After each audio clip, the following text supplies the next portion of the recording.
Hey students, this is Naina ma'am here.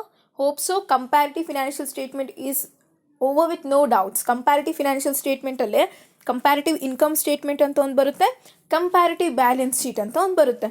Now we are here with common size financial statement. Okay ನಾ, just like a comparative statement. Comparative ಅಲ್ಲಿ ಹೇಗೆ ಮಾಡಿದ್ವಿ, income statement ಮಾಡ್ತಿದ್ವಿ, next 2 yearsಗೆ comparison ಮಾಡ್ತಾ ಇದ್ವಿ. Common size financial ಸ್ಟೇಟ್ಮೆಂಟಲ್ಲಿ ಏನಾಗುತ್ತೆ, ಅದೇ ಥರ ಇನ್ಕಮ್ ಸ್ಟೇಟ್ಮೆಂಟ್ ಹೇಳಿದ್ರೆ ಇನ್ಕಮ್ ಸ್ಟೇಟ್ಮೆಂಟ್ ಮಾಡ್ತೀವಿ, ಬ್ಯಾಲೆನ್ಸ್ ಶೀಟ್ ಹೇಳಿದರೆ ಬ್ಯಾಲೆನ್ಸ್ ಶೀಟ್ ಮಾಡ್ತೀವಿ. ನೆಕ್ಸ್ಟ್ ಏನು ಮಾಡಬೇಕು ಅನ್ನೋದು ಸ್ವಲ್ಪ ವೇರಿಯೇಷನ್ ಆಗುತ್ತೆ ಅಷ್ಟೇ. As the word itself suggest common size, here we do consider the common base. Okay, so with the help of the common base we are going to prepare this common size statements. For example, income ಸ್ಟೇಟ್ಮೆಂಟಿಗೆ consider ಮಾಡಿದರೆ ಸೇಲ್ಸ್ನ common base ಅಂತ consider ಮಾಡ್ತೀವಿ. You will get to know when I start solving the problem.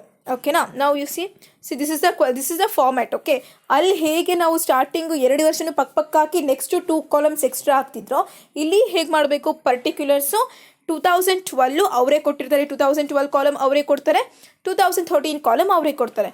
ಕಂಪ್ಯಾರಿಟಿವಲ್ಲಿ ಏನು ಮಾಡ್ತಾ ಇದ್ವಿ, ಇದೆರಡೂ ಬರೆದು next 2 extra columns ಹಾಕ್ತಿದ್ವಾ, ಇಲ್ಲಿ ಆಗಲ್ಲ. ಆ ಕಾಲಮ್ ಪಕ್ಕನೇ ಇನ್ನೊಂದು ಎಕ್ಸ್ಟ್ರಾ ಕಾಲಮ್. ಈಗ ಪರ್ಟಿಕ್ಯುಲರ್ಸ್ ಅವರೇ ಕೊಟ್ಟಿರೋದು 2012 ಅವರೇ ಕೊಟ್ಟಿರ್ತಾರೆ, ಅದ್ರ ಪಕ್ಕ ಹಾಕಿರೋ ಪರ್ಸೆಂಟೇಜ್ ಆಫ್ 2012 ನಾವು ಕಂಡುಹಿಡಬೇಕು, ಮತ್ತು ಪರ್ಸೆಂಟೇಜ್ ಆಫ್ 2013 ನಾವು ಕಂಡುಹಿಡಬೇಕು.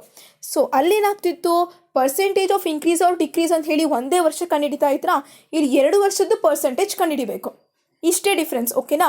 ಸೊ ಕಂಪ್ಯಾರಿಟಿವಲ್ಲಿ ಏನಾಗ್ತಿತ್ತು, ಇದನ್ನೇ ಕಂಪ್ಯಾರಿಟಿವ್ ಫಾರ್ಮ್ಯಾಟ್ ಹೇಳಿದ್ರೆ ಹೇಗೆ ಆಗುತ್ತೆ ಅಂದರೆ, particulars 2012, 2013, amount of increase or decrease in 2013, percentage of increase or decrease in 2013. ಹಾಗಾಗ್ತಿತ್ತಾ. ಕಾಮನ್ ಸೈಜಲ್ಲಿ ಏನಾಗುತ್ತೆ, ಫಸ್ಟ್ ಪರ್ಟಿಕ್ಯುಲರ್ಸ್ 2012 ಪಕ್ಕ ಪರ್ಸೆಂಟೇಜ್ ಆಫ್ 2012, 2013 ಪಕ್ಕನೇ percentage of 2013. Okay, so this is the theory framework. We shall start the problem. Okay, so the first problem is prepare common size income statement ಅಂತ ಹೇಳಿದ್ದಾರೆ. So you know, sales ಎಲ್ಲಿ ಬರಿಬೇಕು ಅಂತ ಗೊತ್ತು. Sales starting ತೊಗೊತೀರಾ, ಸೇಲ್ಸ್ಗೆ cost of goods sold minus ಮಾಡ್ತೀರಾ, you will get gross profit. ಬಂದಿರೋ ಗ್ರಾಸ್ ಪ್ರಾಫಿಟ್ಗೆ ಆಪರೇಟಿಂಗ್ ಎಕ್ಸ್ಪೆನ್ಸಸ್ನ ಮೈನಸ್ ಮಾಡ್ತೀರಾ. ಆಪರೇಟಿಂಗ್ ಎಕ್ಸ್ಪೆನ್ಸ್ ಅಂದರೆ ಯಾವ್ದು ಬರುತ್ತೆ, ಸೆಲ್ಲಿಂಗ್ ಎಕ್ಸ್ಪೆನ್ಸಸ್ಸು, ಅಡ್ಮಿನಿಸ್ಟ್ರೇಟಿವ್ ಎಕ್ಸ್ಪೆನ್ಸಸ್ಸು, ಇದೆರಡು ಮೈನಸ್ ಮಾಡಿದಾಗ ಬರೋದು ಆಪರೇಟಿಂಗ್ ಪ್ರಾಫಿಟ್. ಆಪರೇಟಿಂಗ್ ಪ್ರಾಫಿಟ್ಗೆ ನಾನ್ ಆಪರೇಟಿಂಗ್ ಎಕ್ಸ್ಪೆನ್ಸಸ್ ಮೈನಸ್ ಮಾಡ್ತೀರಾ, ನಾನ್ ಆಪರೇಟಿಂಗ್ ಇನ್ಕಮ್ಸ್ ಆ್ಯಡ್ ಮಾಡ್ತೀರಾ, ಕೊನೆಗೆ ಬರೋ ಆನ್ಸರ್ಗೆ ಟ್ಯಾಕ್ಸ್ನ ಮೈನಸ್ ಮಾಡ್ತೀರಾ. ಎಲ್ಲದನ್ನು ಮೈನಸ್ ಮಾಡ್ತೀರಾ, ನಾನ್ ಆಪರೇಟಿಂಗ್ ಇನ್ಕಮ್ ಮಾತ್ರ ಪ್ಲಸ್ ಮಾಡ್ತೀರಾ. ನಿಮಗೆ ಡೌಟ್ ಬರ್ಬೋದು ಯಾವ್ದು ನಾನ್ ಆಪರೇಟಿಂಗ್ ಇನ್ಕಮ್ ಅಂತ. ಸೇಲ್ಸ್ ನಿಮಗೆ ಗೊತ್ತಾಗುತ್ತೆ, ಸೇಲ್ಸ್ ಅಂದರೂ ಒಂದೇ, ರೆವೆನ್ಯೂ ಫ್ರಮ್ ಆಪರೇಷನ್ ಅಂದರೂ ಒಂದೇ, ಇನ್ಕಮ್ ಫ್ರಮ್ ಆಪರೇಷನ್ ಅಂತ ಒಂದೇ.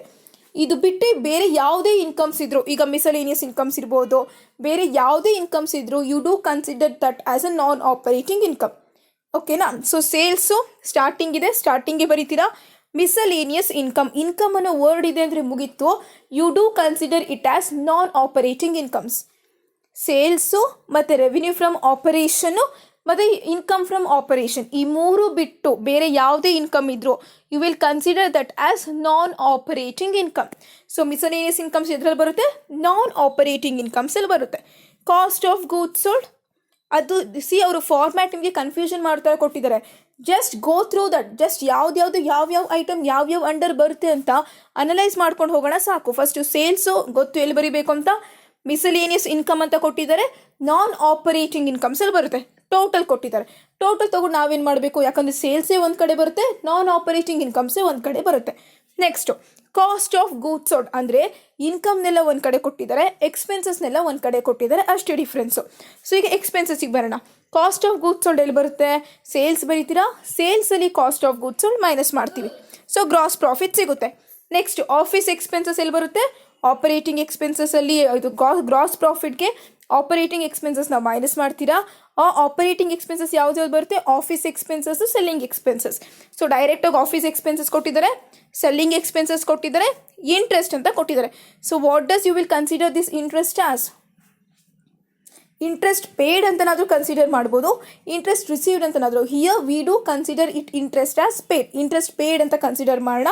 ಸೊ ಯಾಕಂದರೆ ಮಿಸಲೇನಿಯಸ್ ಇನ್ಕಮ್ಸ್ನ ನಾನ್ ಆಪರೇಟಿಂಗ್ ಇನ್ಕಮ್ಸ್ನ ತೋರಿಸಿದ್ದೀವಿ, ಇಲ್ಲಿ ಇಂಟ್ರೆಸ್ಟ್ ಪೇಯ್ಡ್ ಅಂತನಾದರೂ ತೊಗೊಬೋದು, ಇಂಟ್ರೆಸ್ಟ್ ರಿಸೀವ್ಡ್ ಅಂತನಾದರೂ ತೊಗೋಬೋದು. ಬಟ್ ಹೆಡ್ಡಿಂಗ್ ನೋಡಿ, ಹೆಡ್ಡಿಂಗಲ್ಲಿ ಏನಂತ ಇದೆ, ಎಕ್ಸ್ಪೆನ್ಸಸ್ ಅಂತ ಇದೆ. ಎಕ್ಸ್ಪೆನ್ಸಸ್ ಅಂದರೆ ಏನು? ಆಬ್ವಿಯಸ್ಲಿ ಇಂಟ್ರೆಸ್ಟ್ ಪೇಯ್ಡ್ ಅಂತ ಕನ್ಸಿಡರ್ ಮಾಡ್ತೀವ, ರಿಸೀವ್ಡ್ ಅಂತ ಕನ್ಸಿಡರ್ ಮಾಡ್ತೀವ? ಇಂಟ್ರೆಸ್ಟ್ ಪೇಯ್ಡ್ ಅಂತ, ಯಾಕಂದರೆ ಎಕ್ಸ್ಪೆನ್ಸಸ್ ಇದೆ ತಾನೇ. ಸೊ ಎಕ್ಸ್ಪೆನ್ಸಸ್ ಅಂಡರ್ ಇರೋ ಕಾರಣ ಇಂಟ್ರೆಸ್ಟ್ ಪೇಯ್ಡ್. ನಾನು ಫಾರ್ಮ್ಯಾಟ್ ಕೊಟ್ಟಿದ್ದೆ ನೆನಪಿದ್ದೇನೆ, ಫುಲ್ ಸ್ಟಾರ್ಟಿಂಗು ಯಾವ್ಯಾವ ಎಕ್ಸ್ಪೆನ್ಸಸ್ಸು ಯಾವ್ಯಾವ ಅಂಡರ್ ಬರುತ್ತೆ ಅಂತ ಹೇಳಿ ಒಂದು PDF ಹಾಕಿದ್ದೀನಿ ಗೂಗಲ್ ಕ್ಲಾಸ್ ರೂಮಲ್ಲಿ. ಅದು ನೋಡಿ ಗೊತ್ತಾಗುತ್ತೆ ಇಂಟ್ರೆಸ್ಟ್ ಪೇಯ್ಡ್ ಎಲ್ಲಿ ಬರುತ್ತೆ ಅಂತ. ಇಂಟ್ರೆಸ್ಟ್ ಪೇಯ್ಡ್ ಯಾವ ಅಂಡರ್ ಬರುತ್ತೆ? Non operating expenses. So operating expenses ಎಲ್ಲ ಮೈನಸ್ ಮಾಡ್ತೀರಾ. ಆಪರೇಟಿಂಗ್ ಎಕ್ಸ್ಪೆನ್ಸಸ್ ಅಂದರೆ ಯಾವ್ದು ಬರುತ್ತೆ? ಆಫೀಸ್ ಮತ್ತು ಅಡ್ಮಿನಿಸ್ಟ್ರೇಷನ್ ಎಕ್ಸ್ಪೆನ್ಸಸ್. ಈ ಎರಡು ಎಕ್ಸ್ಪೆನ್ಸಸ್ ಮೈನಸ್ ಮಾಡಿದಾಗ ಏನು ಬರುತ್ತೆ ನಮಗೆ? Operating profit. ಈ ಆಪರೇಟಿಂಗ್ ಪ್ರಾಫಿಟ್ಗೆ ನಾನ್ ಆಪರೇಟಿಂಗ್ ಎಕ್ಸ್ಪೆನ್ಸಸ್ ಮೈನಸ್ ಮಾಡಬೇಕು. ನಾನ್ ಆಪರೇಟಿಂಗ್ ಎಕ್ಸ್ಪೆನ್ಸಸ್ ಒಂದೇ ಒಂದಿದೆ, ಯಾವುದದು? ಇಂಟ್ರೆಸ್ಟ್. ಓಕೆ, ಸೊ ಆ ಇಂಟ್ರೆಸ್ಟ್ ಮೈನಸ್ ಮಾಡ್ತೀರಾ. ಆ ಇಂಟ್ರೆಸ್ಟ್ ಮೈನಸ್ ಮಾಡಿದಾಗ ಬರೋದು ಯಾವುದು? Net profit. ಅವರು ಡೈರೆಕ್ಟಾಗಿ ನೆಟ್ ಪ್ರಾಫಿಟ್ ಆನ್ಸರ್ ಇನ್ನೊಂದ್ಸಲ ಕೊಟ್ಟಿದ್ದಾರೆ ಅಷ್ಟೇ, total no need to consider. So ಈ ನೆಟ್ ಪ್ರಾಫಿಟು ನಮ್ಮ ನೆಟ್ ಪ್ರಾಫಿಟು ಕರೆಕ್ಟೇ ಇರುತ್ತೆ. ಓಕೆನಾ? So this is how we go with income statement. ನಿಮಗೆ ಮಾಡೋದು ಗೊತ್ತಿದೆ. ಕಾಮನ್ ಸೈಜ್ ಇನ್ಕಮ್ ಸ್ಟೇಟ್ಮೆಂಟ್ನ I will go with the next video. Okay, so this is how you will go through the income statement. Income statement format ನಿಮಗೆ thorough ಆಗಿ ಗೊತ್ತಿದೆ. So common size income statement ಮಾಡಬೇಕು ಅಂದರೆ first particulars ಹಾಕ್ತೀರಾ, ಆಮೇಲೆ ಇಲ್ಲಿರೋ 2015 column, next percentage of 2015, next ಇಲ್ಲಿರೋ 2016 column, next percentage of 2016 ಅಷ್ಟೇ. Okay, so we shall start now then. Okay, then in the next video it will be all about the answer review. Thank you.